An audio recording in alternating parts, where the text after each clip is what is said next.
ಮುಂಜಾನೆ ಎದ್ದು ಈ ಲೈಟ್ ಆಫ್ ಮಾಡುವಂಥ ಕೆಲಸ ನಮಗಂತೂ ಬಿಟ್ಟಿದ್ದಿಲ್ಲ. ಯಾರು ಮಾಡ್ಲಿಬೇಕಾರೆ ಬಿಡಲಿ, ನಾವಂತೂ ಈ ಕೆಲಸ ಮಾಡಲೇಬೇಕು.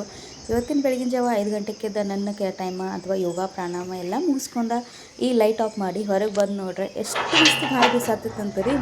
ಏನು ಕೆಲಸ ಮಾಡೋದು ಬೇಡ, ಇಲ್ಲೇ ಆರಾಮ್ ಕೂತ್ಬಿಡ್ನು ಅನ್ಸತ್ತಿತ್ತು. ಆದ್ರೆ ಅಷ್ಟ್ರೊಳಗೆ ನೆನಪಾಯ್ತು, ಹೋಗಿ ಹೂವು ಹರ್ಕೊಂಡು ಬರ್ನತ್ತು. ಬರ್ರಿ ನಮ್ಮ ಹೂವಿನ ಗಿಡದ ಕಡೆ ಹೋಗುನು. ನೋಡ್ರಿ ಇಲ್ಲಿ ಹೂವು ಎಷ್ಟು ಚಂದ ಅರಳ್ಯಾವು. ಈ ಹೂವು ನೋಡ್ಕತ್ರಂದ್ರೆ ಮನಸ್ದಾಗ ಜೀವ ಹೂವಾಗಿದೆ ಹಾಡು ನೆನಪಾಕತೈತಿ. ಅದೇ ರೀತಿ ಇವತ್ತು ಕೆಂಪು ದಾಸವಾಳ ಭಾಳ ಮಸ್ತಾಗಿದ್ದು. ಇವತ್ತು ಮಂಗಳವಾರ, ಹಾಗಾಗಿ ಹೂಗಳನ್ನ ಅಷ್ಟು ಒಂದು ಅರ್ಧದಷ್ಟು ಹೂಗಳನ್ನ ಹರ್ಕೊಂಬನ್ನಿ. ಆನಂತರ ಇಲ್ಲಿ ನಮ್ಮ ಮನೆ ಹತ್ತಕ್ಕೆ ನಾ ಬರೋದ್ರೊಳಗೆ ನಮ್ಮ ಗಲ್ಲಿ ಡಾನ್ಗಳು ಎಂಟ್ರಿ ಆಗಿತ್ತು.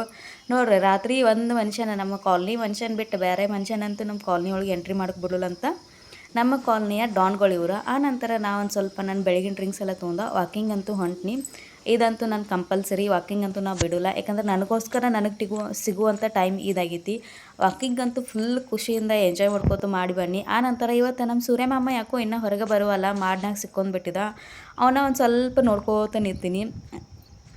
ಇದು ಸೂರ್ಯ ಮಾಮ ಚಂದ್ರಮಾಮ ಅಂತೂ ಬರಬೇಕು, ನಾವಂತೂ ಇರ್ತೇವೋ ಗೊತ್ತಿಲ್ಲ, ಅವರಂತೂ ಇರ್ತಾರೋ. ಹಾಗಾಗಿ ಅವ್ರನ್ನ ಒಂದು ಸ್ವಲ್ಪ ನೋಡ್ಕೋತಾ ನಮ್ಮ ಮನೆ ಕಡೆ ನಾನು ನನ್ನ ದಾರಿಯನ್ನು ಸಾಗಿನಿ. ಆನಂತರ ಬಂದ ನನಗೆ ಕಷಾಯ ಕುಡಿಯೋದಂದ್ರೆ ಒಂದು ರೀತಿ ಕುಡಿಬೇಕು ಅನಿಸ್ತೈತೆ, ಹೆಲ್ತಿಗೆ ಚಲೋ, ಆದರೆ ಕುಡಿಯೋಕ್ಕಾಗೋಲ್ಲ. ಹಾಗಾಗಿ ಒಂದು ಸ್ವಲ್ಪ ಸ್ನಾನದ ಮಾಡ್ಕೊಂಡು ದೇವ್ರ ಕಾಲು ಬಿದ್ದ ಕಷಾಯ ಮಾಡ್ಕೊಂಡು ಕುಡಿಕತ್ತೀನಿ. ಈ ಕಷಾಯ ಒಳಗೆ ಕೂತು ಕುಡಿಕತ್ರ ನನ್ನ ಗಂಟ್ಲಾಗಂತೂ ಇಳಿಲ್ಲ. ಹಾಗಾಗಿ ಹೊರಗೆ ಕೂತು ಒಂದು ಸ್ವಲ್ಪ ಗಾಳಿ ಕೂತು ಕುಡಿಕತ್ನಿ ಅಂದ್ರೆ ಆ ಕಷಾಯ ಮುಖದ್ದು ಗುರ್ತಾಗೋಲ್ಲ, ನಾ ಕುಡಿದು ನನಗೆ ಅನಿಸಲ್ಲ. ಹಾಗಾಗಿ ಕಷಾಯ ಕುಡ್ಕೋತೀನಿ.